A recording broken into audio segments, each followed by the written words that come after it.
Hello everyone, welcome back to my mini vlog. Again, this is Sir Ems, your Italian teacher vlogger, back for another short video of the day. And for today's video guys, alam naman natin na Friday is my favorite day. Aside from it is the last day of the week sa ating school days, Friday kasi is for me, it's a fashion day. So I can wear my fashion, my sense of style. Kasi talaga pag Friday ay parang comforting yan sa mga teachers because we are not going to wear our school uniform. So, for today guys, I am going to show you ano ba ang get up ko. So ano nga ba ang susutin ko ngayon? So, samahan niyo ako guys sa aking get ready content for the day. So, ipapakita ko lang sa inyo ang aking susuotin. So, pasensya sa kalat, hindi pa ako nakapaglinis ng kwarto. So, first we have this. Of course, we are going to wear yan, black slacks. Ayan. Ayan guys, black slacks. And also, ang aking black long sleeve. Ang kagandahan nito ay napakalambot sa katawan at silk kasi siya, kaya talagang dumidikit siya sa balat. So, talagang nag-fit din siya guys. And para makumpleto ang ating get up for the day kasi malimig, medyo mahangin ngayon. So, I'm going to put this on top. So, para meron talang tayong cardigan. So, ito pala guys, ay binili ko sa Baguio City. Ayan, konting promote lang. So, tara na. At yes, belt to put it on and black shoes. So, tara na. Samahan niyo ako mag-ayos. Get ready content with me. And let's start.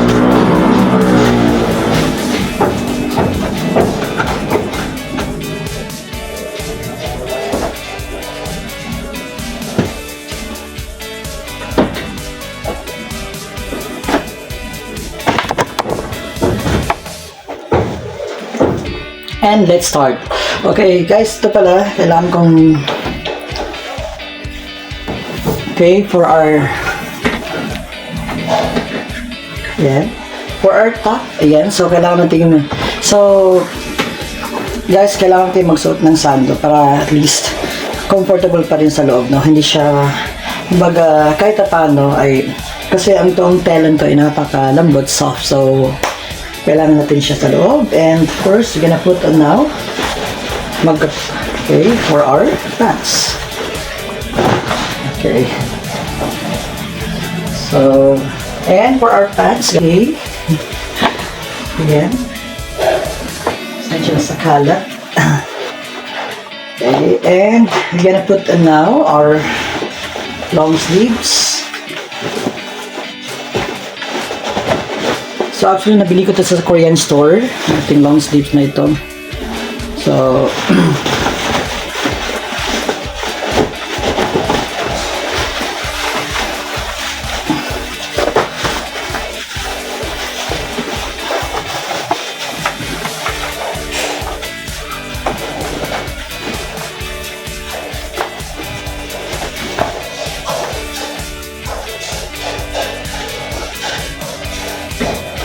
so we need the button completely para hindi siya gagalaw.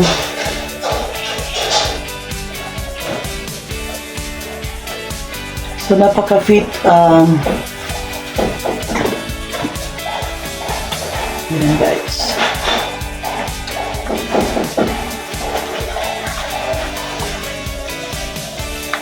So silid ko tuck in. Wala. So, pwede ka rin mag-tuck in, so may chance na ganun.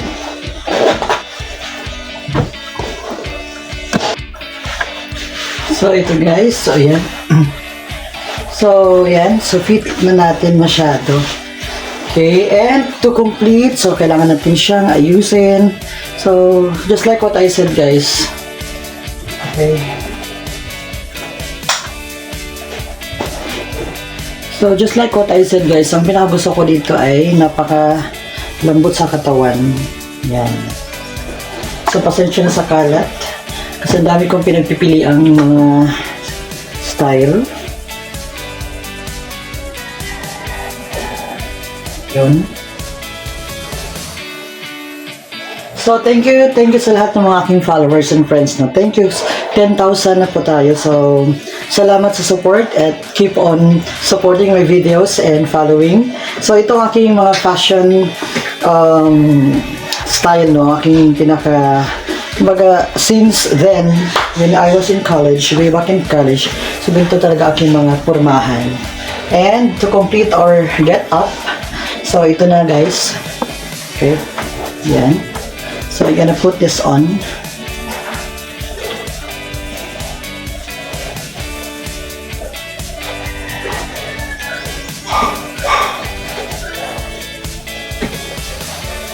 So again, nabili ko tong aking cardigan or aking blazer ba daw something sa Baguio City. Kaya pag pupunta ko ng Baguio City, ito lang aking binibili talaga kasi bihira lang siya makita sa Maynila. So whenever that I went there or I go there, whenever that I visit Baguio City, hinahanap ko talaga yung store na ito kasi nga ang hirap, at kung may mahanap ka man dito sa Maynila, sobrang mahal. So kaya pag nasa Baguio City ako, kailangan talagang hanapin ko ang store na yon. So at hindi naman ako nabigo, every time na pumunta ako doon, kaya nakabili ako ng maraming mga sets, maraming mga style kasi nga kumbaga helpful to sa akin kasi every time na magkaroon ako ng mga damit na hindi ko na masusuot, so and then medyo pumaya at tumaba, so kailangan natin support, no, para magkaroon pa ng shape. Okay, so ayun guys, so aking belt ito black pa rin, so I wear black belt para at least mag-match naman or mag-complement naman sa ating suit. So ayaw ko magsuot ng tie ngayon kasi para lang ma-emphasize or ma-accentuate ang aking sleeves and of course my top, no, which is the blazer. Okay, or cardigans. No, cardigans is iba rin cardigans. Okay, so this is now the complete look for today. So thank you for watching and thank you for joining with me in this content. Get up with me, Mr. Gamay. And again, thank you so much and have a blessed Friday. See you soon.